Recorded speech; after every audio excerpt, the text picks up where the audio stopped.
Cannonball Run movies were inspired by the Cannonball Baker Sea to Shining Sea Memorial Trophy Dash, a short-lived, unofficial, unsanctioned, coast-to-coast time trial during the 1970s, an event named for professional record setter Irwin Cannonball Baker, whose 143 driving records included several cross-country records. First in 1914 on an Indian motorcycle, then 1915 in a Stutz Bearcat, a year later in a Cadillac 8, on an Ace motorcycle in 1922, in 1924 in a Gardner, in 1926 in a 2-ton GMC truck, and finally in a Graham Page Blue Streak in 1933, setting a record that would stand for nearly 4 decades at 53.5 hours. Then in May of 1971, car and driver staffers Brock Yates and Steve Smith posed the question of whether the record could be broken using a modern vehicle on the modern highway system, then set out to do so in a new Dodge van, and succeeded, which was followed by the first actual race that November, in which Brock Yates and Dan Gurney would set a new record in a Ferrari Daytona, and the race would be ran again in April of 1975 and 1979, which would lead to 2 unofficial movies in 1976, Cannonball and Gumball Rally. Gumball Rally would be closer to the later films, leaning towards comedy, focusing on the illegal race and the trials it involved, all for the glory, and a gumball machine, with an obsessed police officer trying and failing to put an end to it. The 2 primary cars are a Shelby Cobra and a Ferrari Daytona. Other cars included a Z28 Camaro,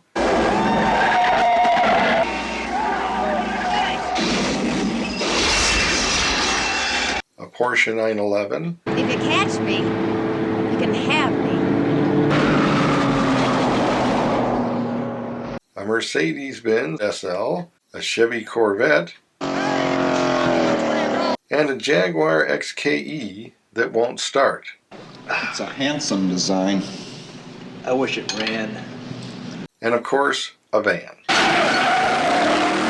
Cannonball, starring David Carradine, tried to add much more action and drama.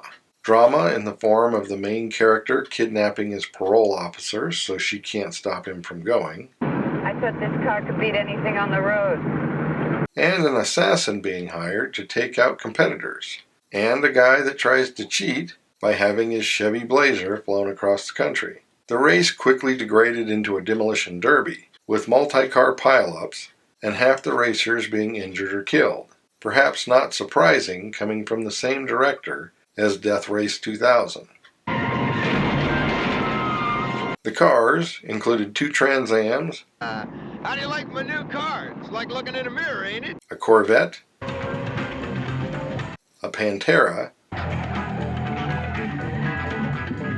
a Dodge Charger, and a Lincoln Continental.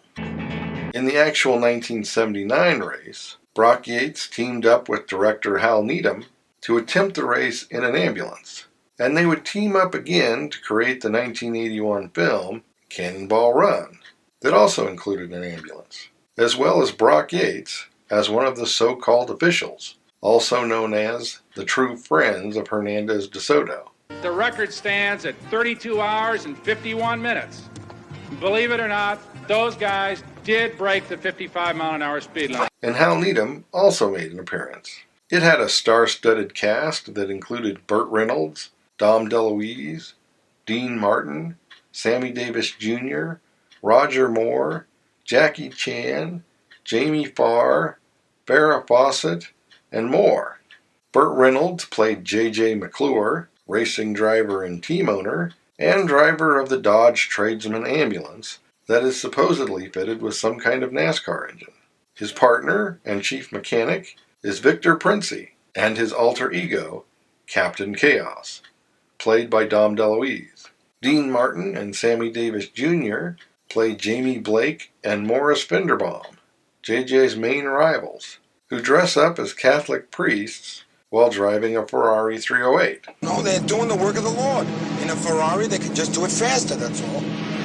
Seymour Goldfarb Jr. is a rich British playboy who believes himself to be Roger Moore, and is played by Roger Moore, who naturally drives a silver Aston Martin DB5 with all the traditional James Bond gadgets.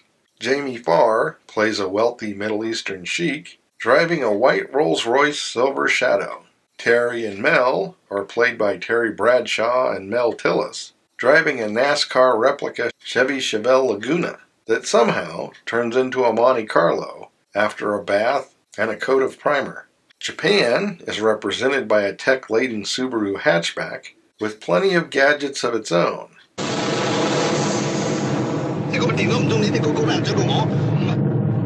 Driven by Jackie Chan and Michael Hu, both of which are Chinese. There is also a team on a motorcycle that is more likely to win a long-distance wheelie record than the race, and the team that got the attention of all the teenage boys, the black Lamborghini Countach, driven by Adrian Barbeau and Tara Buckman, with each team dealing with the authorities in their own way.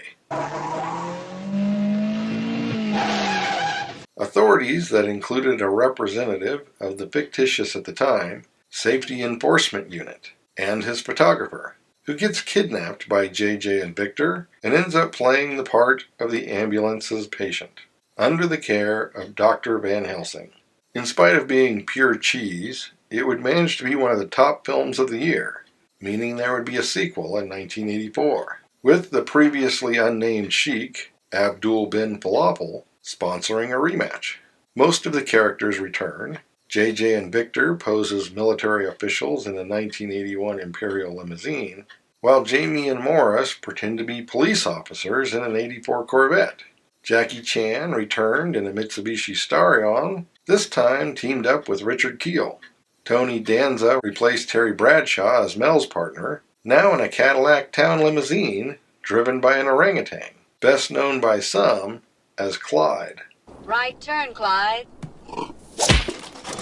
The Lamborghini girls return, but are played by different actresses, Catherine Bach and Susan Anton.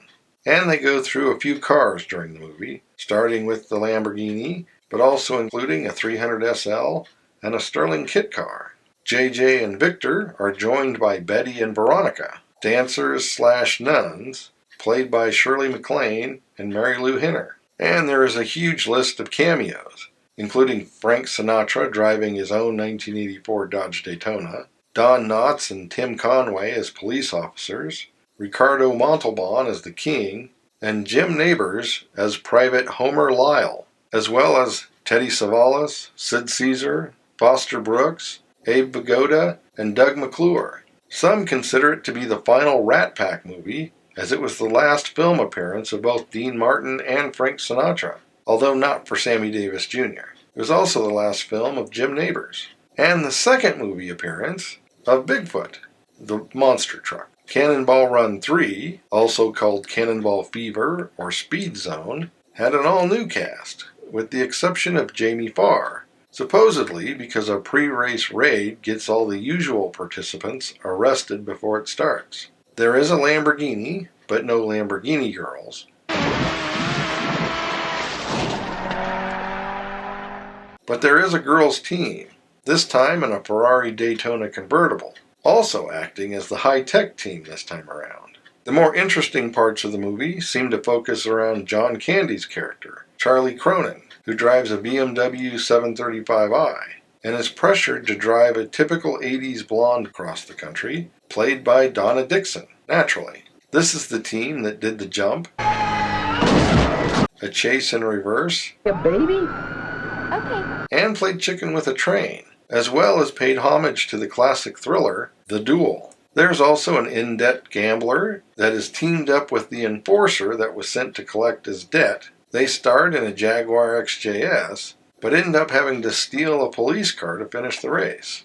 The Smothers Brothers play a pair of rich snobs that plan to cheat by having an identical Bentley convertible at both ends. But their plan goes awry when their plane is permanently grounded thanks to an attempted takeover by terrorists, which doesn't exactly stop them. And a news crew that covers the start of the event ends up getting dragged into it. There is also a concerted effort by the police to end the race, led by Sheriff Spyro Edsel, played by Peter Boyle.